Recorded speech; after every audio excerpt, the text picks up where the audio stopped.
This is a quick demo of our new MAGFit web tool.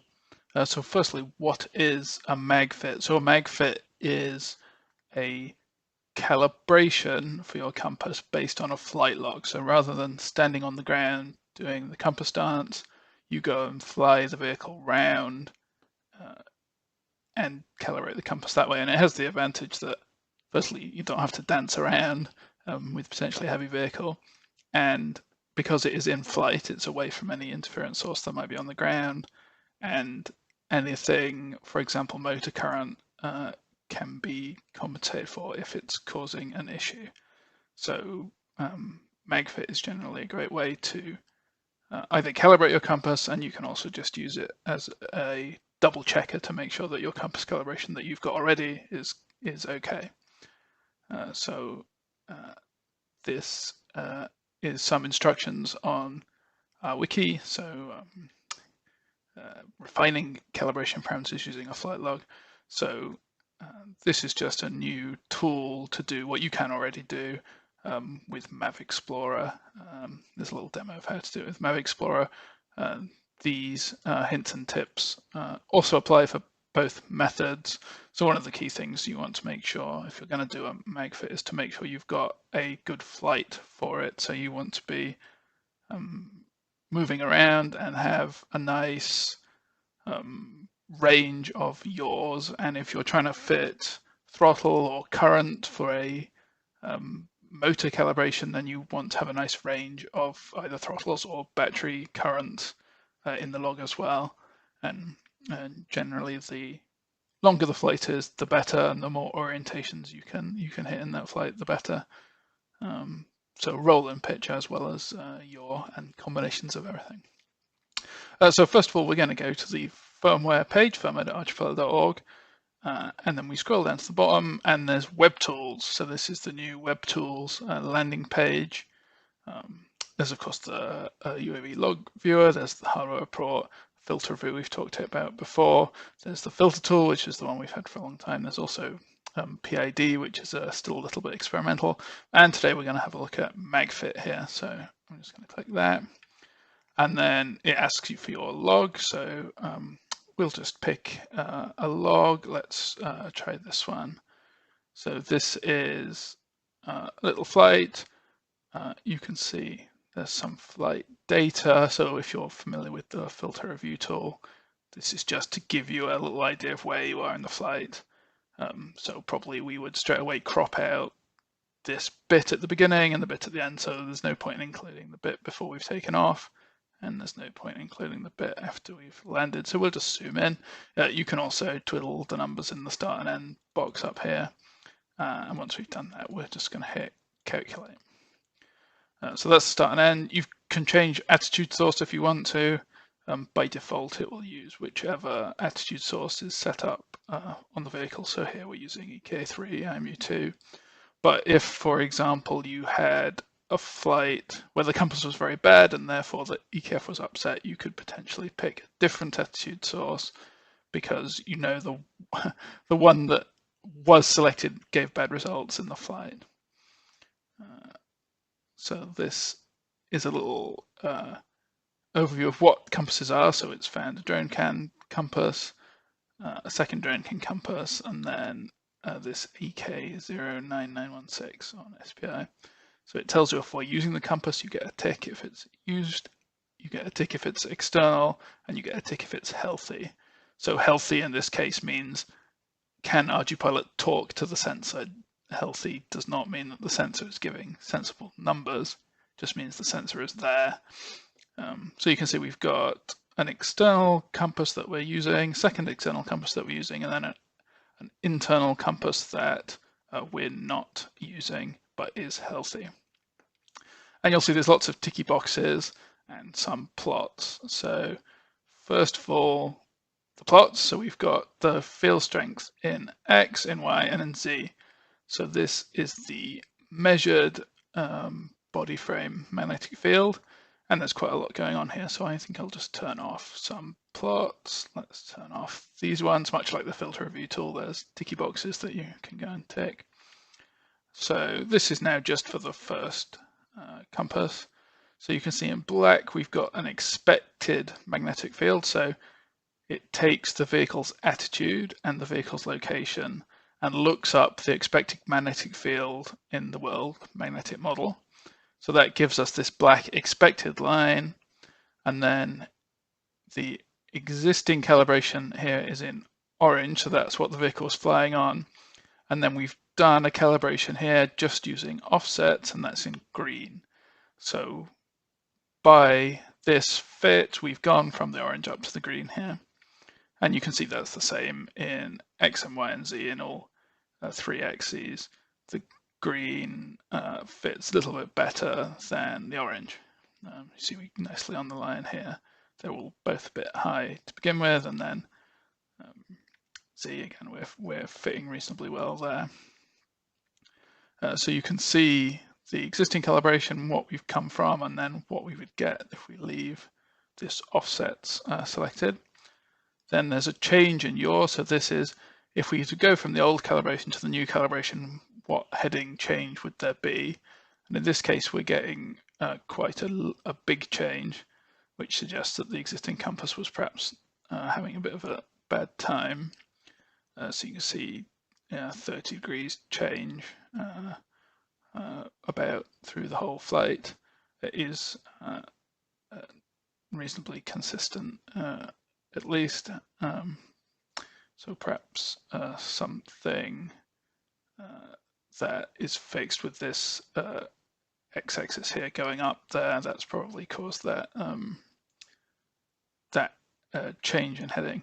And then this second heading change is the change between the original calibration and the new calibration compared to what the EKF thought the heading was. So the EKF is very good at compensating for these calibration deficiencies in flight. And you can see once the EKF has done a little bit of flying, it's probably worked it out, and you can see actually our new calibration is giving very close to the expected result. So if the new calibration was saying, oh, your yaw was 90 degrees wrong, but the vehicle flew okay, that's extremely unlikely to be bad, to be a valid result. So it would be a bad calibration. So that's that, and then it plots the expected field length, so the sum of the x, y, and z axes is in black here, which of course doesn't matter what orientation you're at, the total length of the vector is the same. And again, you can see the new calibrations moved us up a little bit closer to that expected length. And then this is one of the available motor compensation sources. So in this case, it's battery current. And if we saw a big spike in this plot, perhaps here, where there's a spike in this length, we might go, oh, it would be worth switching on current calibration there. But in this plot, I can't really see that there's any correlation between the error here and this source of interference. So it's probably not worth doing a battery current compensation on this particular log. There's a fit error, so this is just how well it was able to fit throughout the duration of the log. You can see it was a bit worse at the beginning of the log, and then it's got quite a low error for the rest of the log. And then this sort of bar graph is just the area under this curve. So the existing calibration is a big number, and then the offsets no motor compensation, which is the calibration we're looking at here, it's got a lower number, 31 is the error for that. And it also does a number of other calibrations. So if we go back to the top here, you can see all the other options in here. So we've done, in fact, 6 calibrations here, and you can pick which one you would like to use. And if we see there's very little difference between all of these, which is a good sign if you can fit with the minimum possible number of parameters. So you can see, and that's reflected in these errors. So it really, there's not any massive improvement here in fit by including extra parameters. So what we would probably do for this log is just leave it with just the offsets calibrated. So that is that. If we go and look at perhaps this internal compass, first of all, you'll see I actually can't select some of these more complicated or fits with a higher number of parameters. And that's because it did the fit, but the parameters values it got were nonsense. So it said, I tried to calibrate it, but I can't. So you actually can't select those ones. So we just get the offsets here. So that's just bringing the individual axes in line. The more complicated or the increased parameter fits adds a scale factor, so just scales all the vectors, and then the offsets and iron does the hard and soft iron compensation matrix. On this compass, I thought we might see a little bit more correlation between the error and the battery current here, right? And I think maybe if we sort of zoom in here, you can see all spikes here, up and down. So on this internal compass, and certainly at the beginning and end, it's really clear. You can see it spikes up, follows follows current quite closely, and then drops down again. So it's extremely clear on this internal compass that there's a very strong interference from the battery current here. So we can select a fit with battery current compensation, and you can see that's done a little bit better. So we've gone from big error at the beginning of the flight to sort of a bit less error in the middle, but it's still really not really an acceptable compass to use. You can see we got about 30 on the external compass as the error for the whole flight, and here we're getting 150. So even with the current compensation, still not a good idea to use this third compass. So whoever set this up was correct in not using that compass. So we would continue using these first two, I think, in this particular log. So I've selected offsets here. We haven't actually selected this third compass at all. So because these are the last two I had ticked in this box, if we now go right to the bottom, you'll see it's populated those calibrations in the little sort of parameter display here. So you can't change these numbers. These are just from the calibrations. And it says here what it is that it's displaying. So this is the offset calibration. There's no motor compensation, which is the same for compass 1 and 2. And then it's actually the existing calibration. We haven't got anything selected for the third compass. So if I hit save parameters, it's telling you what it saved. It saved compass 1 offsets, no motor compensation, compass 2 offsets, no motor compensation. I hit OK. It's downloaded a file, and that's our parameters. So it's got the offsets, the diagonals are 1, the off diagonals are all 0, no motor compensation, scale of 1, compass orientations there. And you can see the same for the second compass, and we've turned off the sort of global motor compensation parameter. So you could then just go and take these params and load them onto your flight controller, and that would be your compass calibrated from this MAGFit. So that's a sort of basic overview.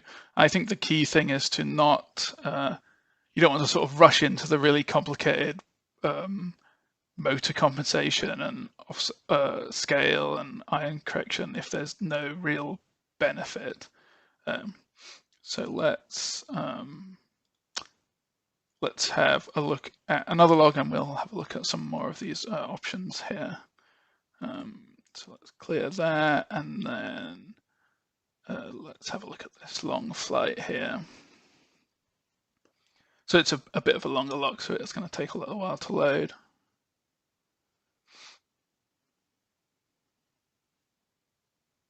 So you'll notice it says MAG1 possible incorrect orientation, 0 none, should be pitch should be 12, pitch 180, and it says it's got a cost ratio of 4.8. So that means that this pitch 180 rotation is 4.8 times better than the next orientation. So we're just going to say okay, and it will carry on.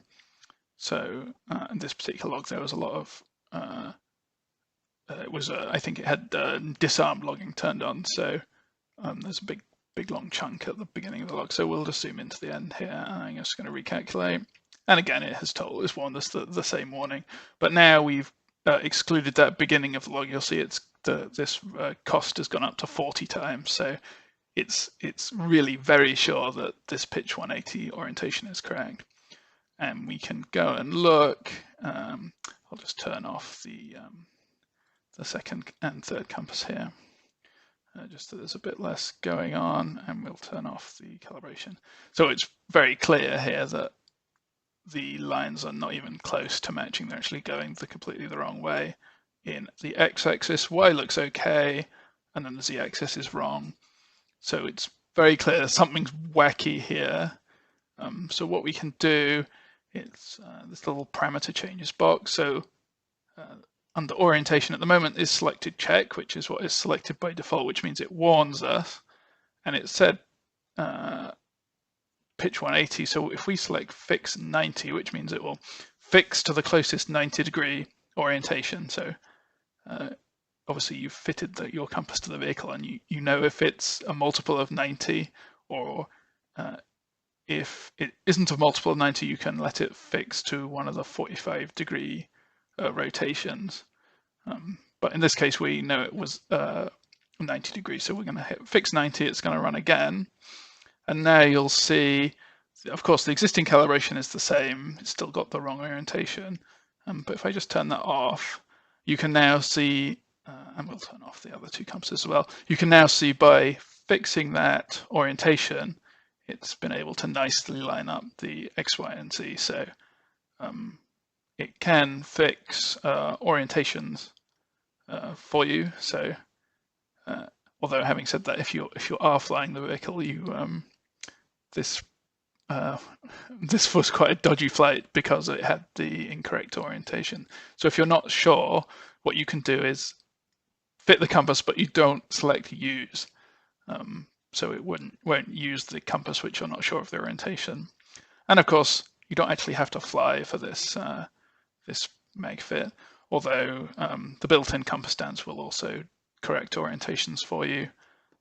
So if you're not going to fly, you could just do an on-the-ground compass stance. So in this particular case, you can see it's fixed the orientation. It's got a much better calibration. Now, there's an extremely big change in yaw, and that's not because the new calibration is rubbish. That's because the old calibration was rubbish. So that's why we get this massive change in yaw here, and we know that the compass had the wrong orientation. So we go, oh, that's okay. And you can see that because of that, the existing calibration in orange here also greatly disagreed with what the EKF thought it should be. And our new calibration is much better, within maybe 10 degrees. So again, that's another confirmation that I guess the calibration is correct. And again, the field length was just all over the place. In this particular log, there was no current monitoring, so there's no compensation source. So we can't look at that sort of correlation there. And again, this is fit error, and we know that compass was completely wrong. And again, this is a log where we get about the same, even if we include the sort of more complex dimensions in the fit. So probably here we would just set offsets. There's no significant improvement by including the extra parameters there. And I will also add that like the length of the log shouldn't matter for these comparisons. So if we sort of, or rather if we go to the top and zoom into a little bit, the error score should still be equivalent. Let's see, so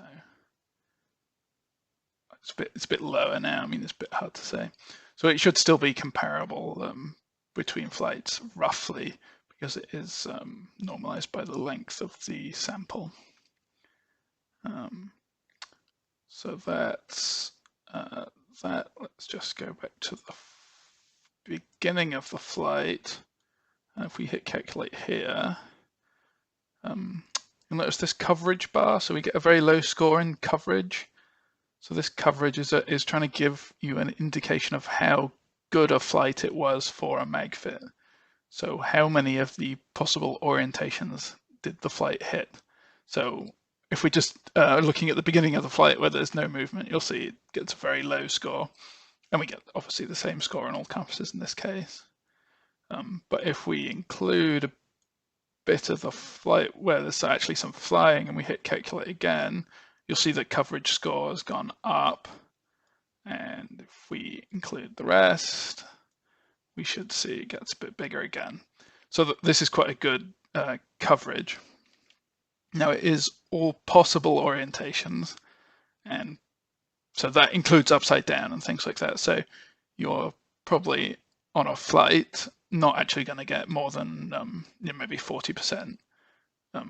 This is actually one of the reasons why the compass stance on the ground usually works really well, is because you have to get 100%. It will not complete until you've done lots of orientations, including upside down. But in this case, from an actual flight, we're not expecting the upside down orientations unless you're a very very ambitious flight or you're flying an acro or something. So we get 40%. But if you're struggling to get good results, or you've done a MAGFit and it was no better, it might just be because you had quite bad coverage if you didn't sort of fly at enough orientations. And of course, you don't have to. There's no time limit. You don't have to fly all the orientations within 2 minutes or something. You can MAGFit on a big long log if you want.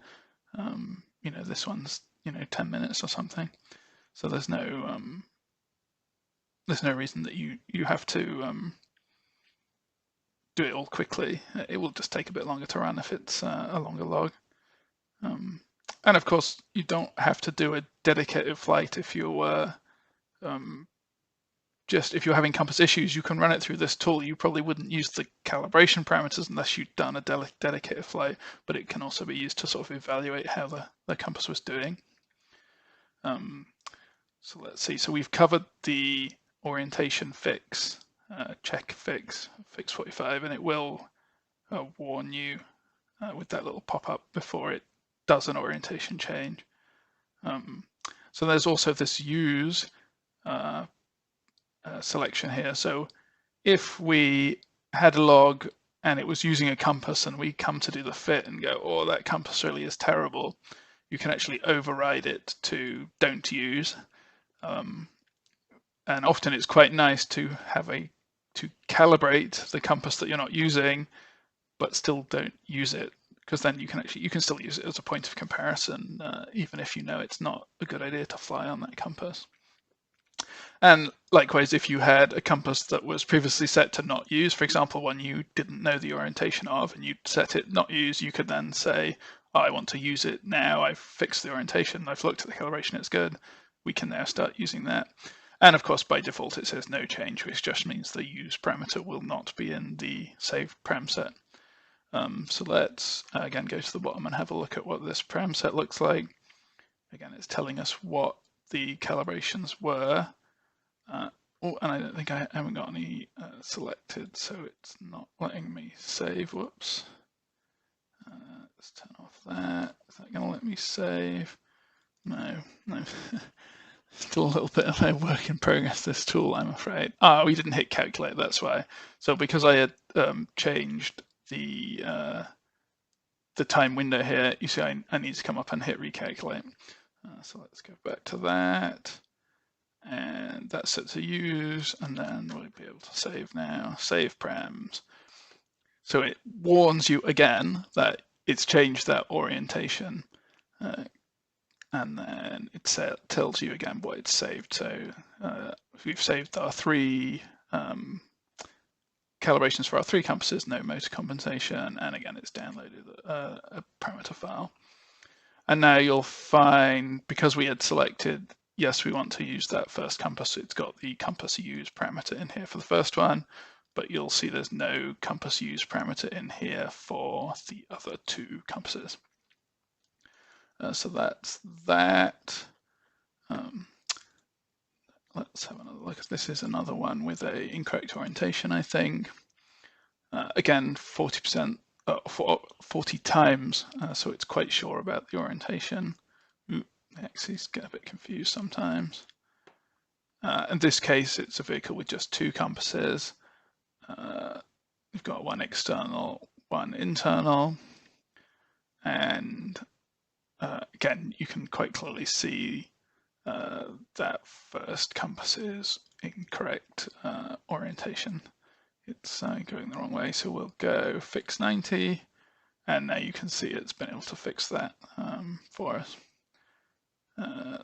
So yeah, that's MAGFit.